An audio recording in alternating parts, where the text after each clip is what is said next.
आता F is equal to G into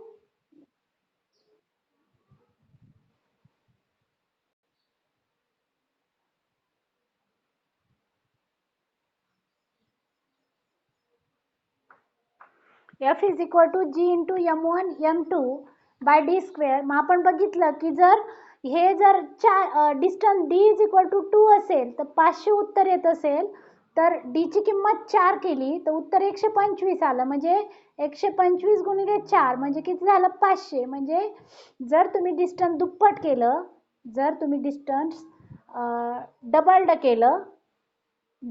केलं तर किती 4 टाइम्स फोर्स काय होतो डिक्रीज होतो.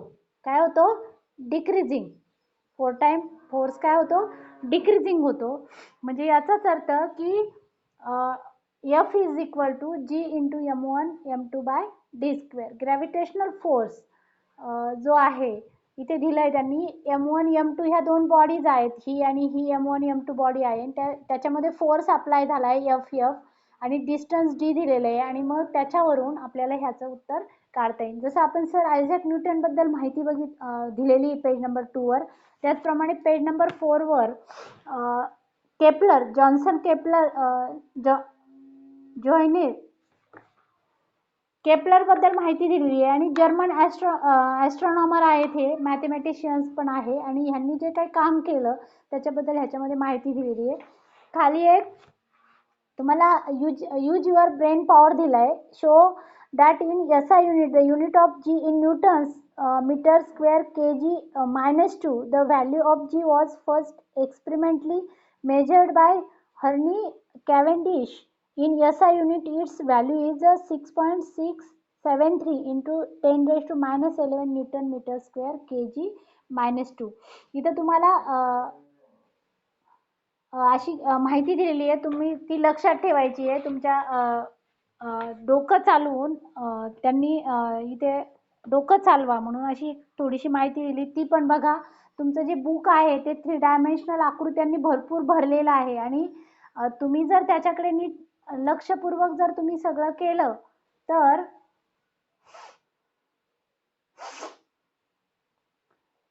तुम्हाला स्टडी करायला सोपं जाणार आहे.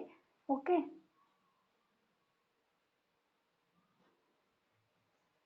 आता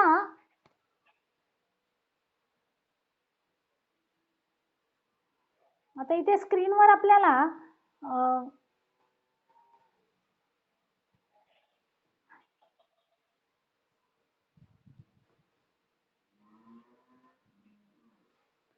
अजून एक त्यांनी सांगितलंय की एक गोष्ट नेहमी लक्षात ठेवा, जर वस्तू ह्या सर्क्युलर स्पेरिकल असतील or have a irregular shape, then the direction of force is along the line joining their center of mass and D is taken to be the distance between two centers of masses.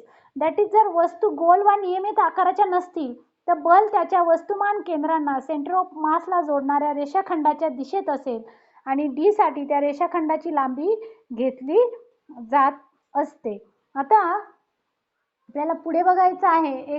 तुम्हाला अजून एक गोष्ट माहिती आहे की एखाद्या वस्तूचं वस्तुमान केंद्र हे जर वस्तूच्या आतील किंवा बाहेरील बिंदू जर असेल तर त्यामध्ये वस्तूचं जे वस्तुमान केंद्रित असतं ते आपण एक बिंदू असा जर मानला तर एक समान घनता असलेल्या गोलाकृती वस्तूचं वस्तुमान केंद्र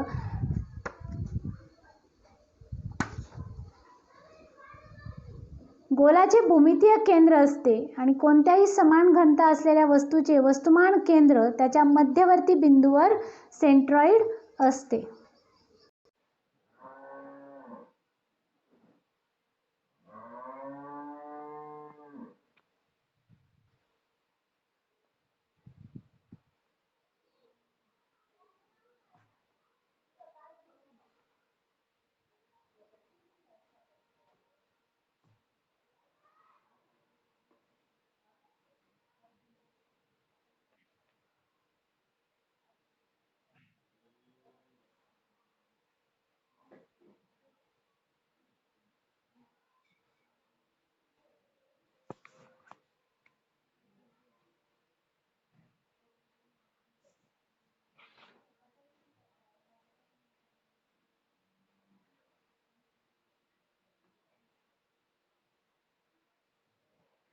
आता तुम्हाला माहिती आहे म्हणजे the centre of mass and object in is the point inside और आउटसाइड और द ऑब्जेक्ट और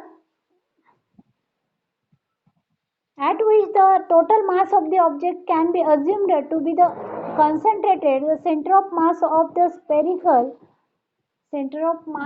spherical object having uniform density, it is at its geometrical center. The center of mass of any object having uniform density, it is at its centroid. म्हणजे जी त्याची जी centroid असते म्हणजे वस्तुमान केंद्र जे असते त्या सेंट्रॉइडवर ते सगळं एकच समान घनता असलेल्या वस्तूचं वस्तुमान केंद्र त्याच्या मध्यवर्ती बिंदूवर म्हणजे सेंट्रॉइडवर असतं.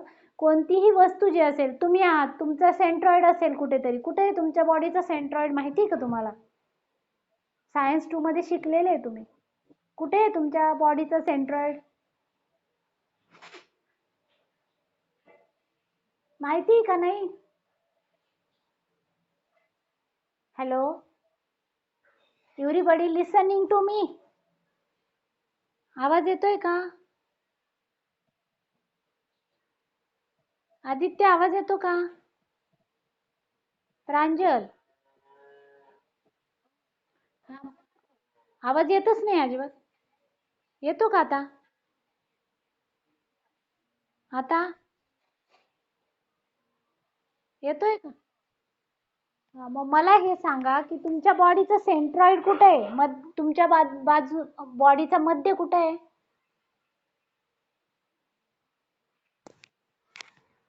तुमच्या बॉडीचा मध्य माहिती आहे तुम्हाला कुठे आहे? तुमची बेंबी किंवा नाभी ज्याला म्हणतो ना आपण, नाभी, ती तुमच्या बॉडीचा मध्य आहे. तुम्ही त्या नाभीला असं दाबून बघा. नाभीला जर तुम्ही दाबलं तुमच्या, तर पूर्ण बॉडीला तुमच्या एक प्रकारचे विशिष्ट मुवमेंट्स होते. तुमच्या डोळ्यातून पाणी येईल किंवा तुमच्या हातापायांना मुंग्या येईल किंवा काहीतरी होईल. मग तुमची जी बेंबी असते तिथं तुमच्या बॉडीचं सेंट्रॉइड असतं. आता जेव्हा आपल्याला केपलरचे नियम आपण बघितले, ते केपलरचे जे नियम होते त्या गुरुत्वाकर्षणाचे नियम सांगत असताना बल हे अंतराच्या वर्गाच्या व्यस्त प्रमाणात असल्याचं प्रतिपादन न्यूटनने केलंच होतं. त्यासाठी यासाठी त्याने केपलरच्या तिसऱ्या नियमाची मदत घेतली होती. आणि आपल्याला कशी घेतली होती हे बघायचंय. That is the when Kepler's find out the 3 laws, then third one law जो त्याने फाइंड आउट केला, तो third one law find out करताना त्याने जे काही सिद्धांत यूज केले तेच सिद्धांत न्यूटनने अज्युम केले. कशासाठी? तर युनिव्हर्सल जो लॉ शोधला ग्रॅव्हिटेशनचा, तो शोधत असताना त्यांनी त्याचा वापर केला. आता युनिफॉर्म सर्क्युलर मोशन जे आहे, मॅग्निट्यूड ऑफ सेंट्रिपिटल फोर्स, म्हणजे थोडक्यात एकसमान वर्तुळाकार गती किंवा अभिकेंद्री बलाचा परिणाम, याचा जेव्हा आपण विचार करणार आहोत, त्याच्यामध्ये समजा एक वस्तू आहे आणि ती वस्तू any object moving a circle with a constant speed, we have seen earlier that such a motion is possible only when the object is constantly acted upon by a force directed toward the center of the circle. This force is called the centripetal force. If m is the mass of the object, v is its speed, and r is the radius of the circle, then it can be shown that this force is equal to F is equal to m v square by r. F is equal to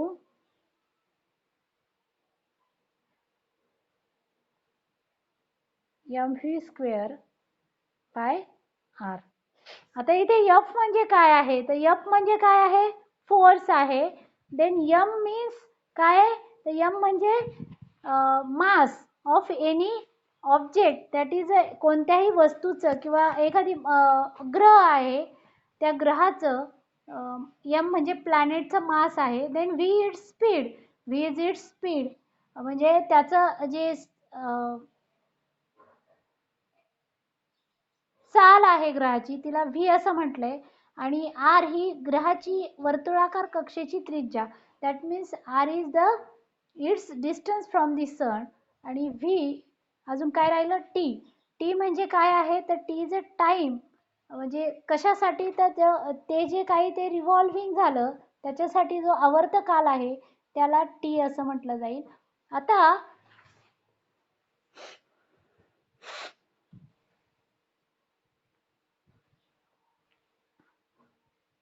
किती बघा, F is equal to mv square by r is equal to काय, तर m into, इथं तुम्हाला distance travelled by time taken हे दिलेलं आहे. इथं बघा, इथे दिलेलं आहे 2πr बाय टी. मग आता तुम्हाला कशाची किंमत पुट करायची, तर v ची किंमत काय करणार आहे तुम्ही, 2πr बाय टी पुट करणार आहे. इथे पुट केली तुम्ही, इथे या ठिकाणी पुट केली, तर ती काय आली,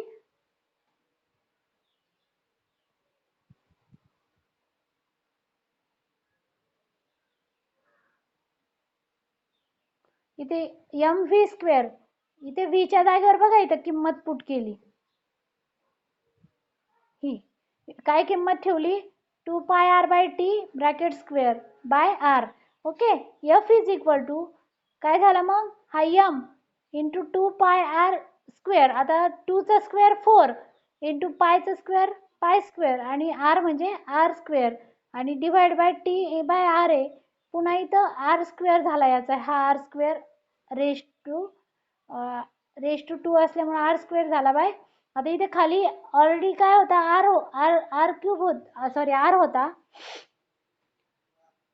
into R cube by T square. मग इथं टाकल्या किमती, तर तुम्हाला माहिती आहे R cube by T square काय होता, कॉन्स्टंट होता. मागे तुम्ही बघितलंय बघा, आत्ताच अभ्यास करताना आपण बघितलं होतं की Kepler's third law says that T square by R cube is equal to K constant. ती व्हॅल्यू पुट केल्यावर तुम्हाला मिळालं F is equal to 4m pi square by R cube K, 4m pi square by K. Okay, is equal to constant. आणि म्हणून जर हे सगळं गेलं काय, 4m पाय हे सगळं गेलं, तर खाली काय उरला फक्त, आर स्क्वेअर, काय उरला फक्त आर स्क्वेअर उरला. आणि म्हणून F is directly proportional to 1 by R square, म्हणजे force is directly proportional to square of its distance. म्हणजे थोडक्यामध्ये सूर्य आणि ग्रह यांच्यामध्ये जे सेंट्रिपिटल फोर्स आहे तो ग्रहाच्या फिरण्याला, दॅट इज रोटेशनला काय होतं, तर उपयुक्त असतो. आणि जे फोर्स ऑफ ग्रॅव्हिटेशनल फोर्स असतो तो त्याच्या डिस्टन्सच्या कसा असतो, डायरेक्टली प्रोपोर्शनल असतो, इनव्हर्सली प्रोपोर्शनल असतो, कारण 1 बाय आर स्क्वेअर आहे, दॅट इज इनव्हर्सली प्रोपोर्शनल असतो. आणि याच्याच वरून असं म्हणता येईल की force with the force of gravity, and hence postulate the inverse square law of gravitation.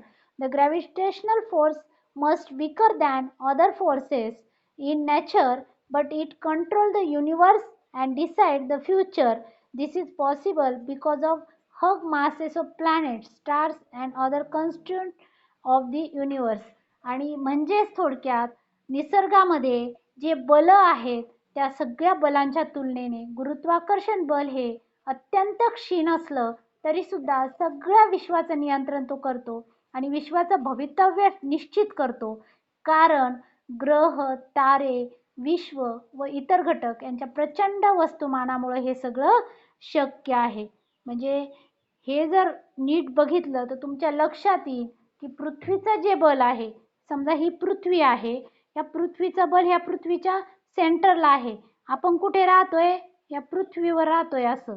Okay, आपल्या खालच्या बाजूला पण कुणीतरी देश आहे, बरोबर आहे की नाही, हे सगळे वरून पृथ्वीवर आपण राहतोय, आपली पृथ्वीवर ही जमीन वरच्या बाजूनी, आणि फोर्स कुठे अप्लाय झालेला आहे, पृथ्वीच्या सेंटरला. ओके, आणि हा जो सेंट्रलचा फोर्स आहे तो आहे ग्रॅव्हिटेशनल फोर्स. कोणता फोर्स आहे, ग्रॅव्हिटेशनल. आणि हा खूप क्षीण आहे.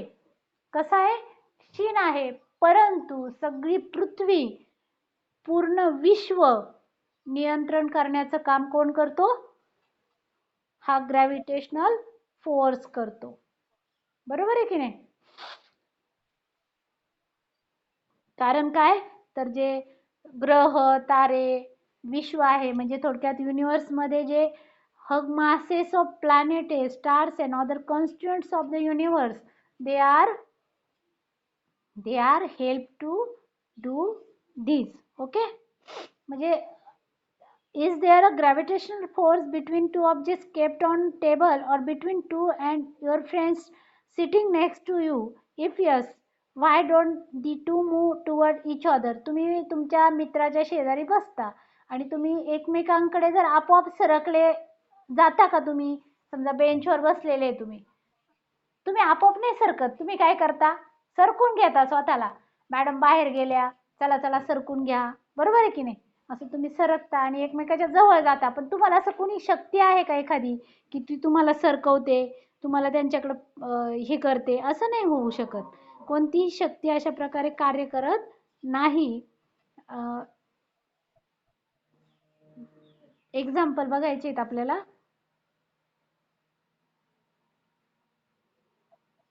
ओके,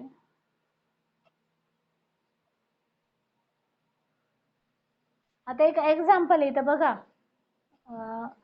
वाचा ते एक्झाम्पल. बुक्स आहेत तुमच्या जवळ सगळ्यांजवळ. ओके, वाचताय ना? काय एक्झाम्पल दिलेलं आहे? तर Mahendra and Virat are sitting at a distance of 1 metre from each other. Their masses are 75 kg and 80 kg respectively. What is the gravitational force between them? Mahendra आणि विराट एकमेकापासून 1 मीटर अंतरावर बसलेले आणि त्या दोघांचं वजन अनुक्रमे 75 व 80 kg आहे.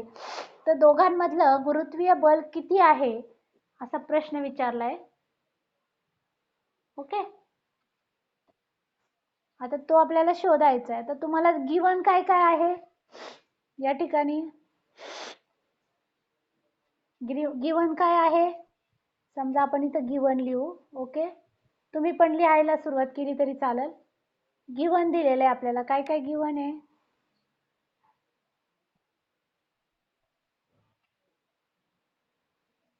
गिवन काय आहे? आर दिलेला आहे किती? 1 मीटर. मास दिलेलं आहे धोनी, सॉरी महेंद्रचं किती? 75 kg. आणि M2 दिलेला आहे, M1 दिलेला आहे, M2 पण दिलेला आहे. किती M2? विराटचं 80 kg. गिवन लिहून काढा, वही घ्या, वहीमध्ये लिहा. M1 M2 आर दिलेला आहे. नंतर ग्रॅव्हिटेशनल कॉन्स्टंट आपल्याला माहिती आहे. Gravitational constant is always same. किती? 6.67 इंटू 10⁻⁻11 न्यूटन मीटर स्क्वेअर.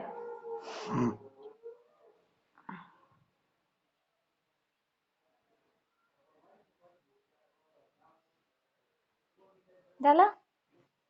लिहिलं का गिवन? ओके, आता गिवन लिहिलं आपण. आता आपण प्रत्यक्ष गणित सोडू. आपल्याला आत्ताच अकॉर्डिंग टू न्यूटन्स लॉ काय?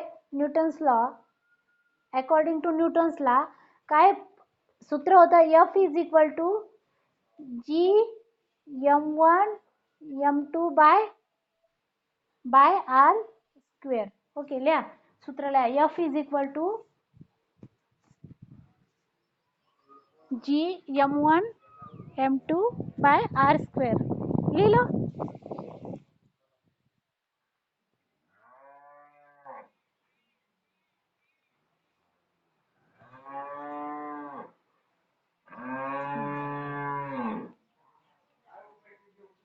लिहिलं? मग आता आपल्याला पुट करायच्या किमती. F इज इक्वल टू आपल्याला काय काय दिलेलं आहे?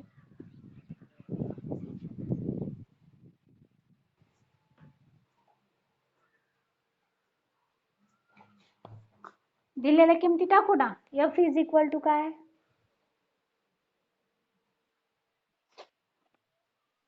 हा काढायचा ना. मग F इज इक्वल टू, अगर सूत्र टाकू ना किमती. आता जी ची किंमत किती आहे?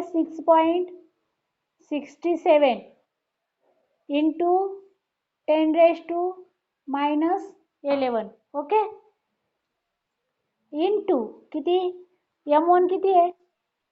हा इंटू 80 इंटू 80 ना. 6.67 into 10⁻11 bye into 75 into 80 divided by किती? 1 चा स्क्वेअर. हां आणि बाय त्याचं युनिट आहे newton. Newton. Okay. Is equal to, पटकन फास्ट आवर, आता टायमिंग परत संपायला लागला. आता गुणाकार केला, 75 आणि 80चा गुणाकार करा. साईडला कर. 75 गुणिले 80, शून्याशी शून्य, 8 पंचे 40, हातच्या आले 4, 8 साती 7 8 56 आणि 4 60, म्हणजे किती झाले? 6000. ओके. 6000 आले. ओके.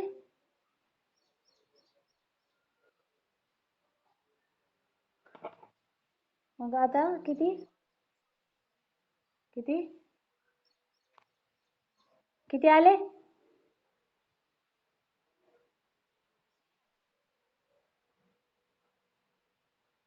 किती आले? जितके आले तेवढे. मग 6. हा इंटू किती? 6. आणि हातचे 4 घेतले नाही का?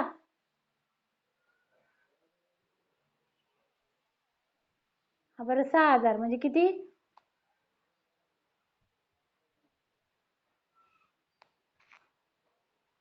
6.67 into 6000. Okay. Into 10⁻11 divided by काहीच नाही, आता डिवायडेड बाय करायची गरज नाही. ओके. करा हे करा, याचा गुणाकार करा.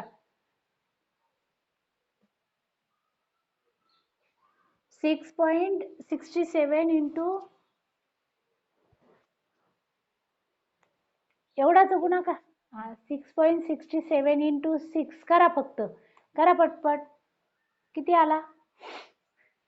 42 42, हातचे आले 4, 6 7 36 आणि 4 40, हातचे आले 4, 6 7 36 आणि 4 40, म्हणजे किती आला? 4002. ओके.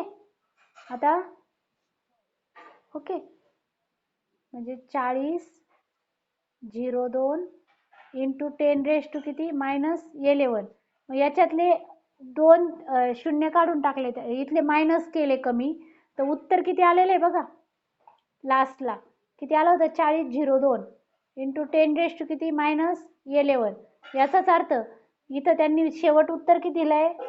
4.002 into 10⁻7 Newton.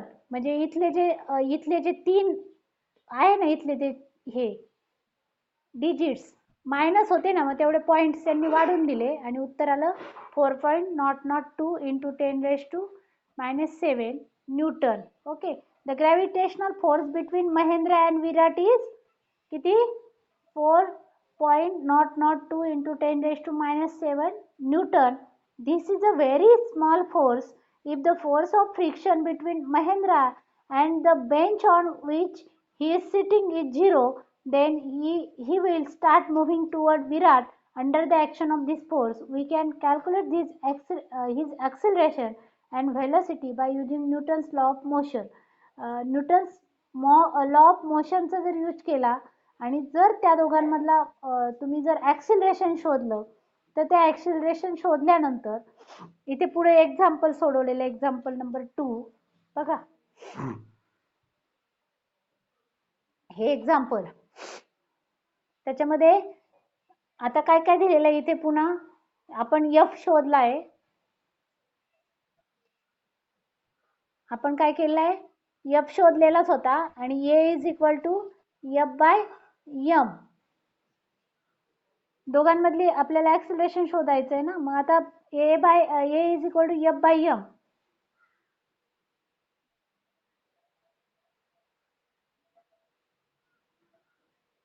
किंमत टाका. किती आहे एफ ची किंमत?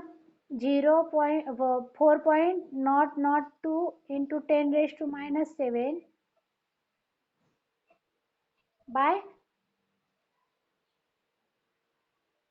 महेंद्राचं काढू आपण. महेंद्राचं 75 आहे kg. आता जर 75 ने याला भागलं तर उत्तर येतं 5.34 into 10⁻⁻9 metre per second square. That is a acceleration. Acceleration म्हणजे काय? ऍक्सिलरेशन म्हणजे काय? त्वरण. त्वरण म्हणजे काय? तर दोन ठिकाणापासूनचं जे अंतर कापलंय त्या अंतरामध्ये जे काही त्वरण असतं ते त्वरण आपल्याला शोधता येतं. म्हणजे थोडक्यामध्ये एका ठिकाणाहून दुसऱ्या ठिकाणी काही विशिष्ट कालावधीमध्ये जे अंतर कापलं गेलं त्याला त्वरण असं म्हटलं जातं. आणि ते किती आलं? 5.34 into 10⁻⁹. आणि न्यूटनच्या पहिल्या नियमाचा वापर केला तर V is equal to U plus AT. U plus AT याच्यामध्ये जर किमती टाकल्या तर U 0 आहे plus 5.34 into 10⁻⁹ into 1 is equal to 5.34 into 10⁻⁹ metre per second. आणि हा वेग जर विचारात घेतला, this is a extremely small velocity. The velocity will increasing with time because of the acceleration. The acceleration will also not remain constant because as Mahendra moves toward Virat, the distance between them will decreasing, causing an increasing in the gravitational force, thereby increasing the acceleration as per Newton's second law of motion. जेव्हा न्यूटनच्या दुसऱ्या नियमानुसार जर विचार केला तर हा अतिशय संत वेग आहे. ते देखील घर्षण नसल्यामुळे संभव आहे. हा वेग त्वरणामुळे वाढत जाईल. तसेच कालानुसार महेंद्र विराटच्या जवळ सरकल्यामुळे त्यांच्यातलं अंतर कमी होईल आणि गुरुत्वाकर्षणाच्या नियमानुसार गुरुत्वीय बल वाढत जाईल व त्यामुळे न्यूटनच्या दुसऱ्या नियमामुळे त्वरण सुद्धा वाढत जाईल. ओके, आता आपण थांबूया आज. ओके.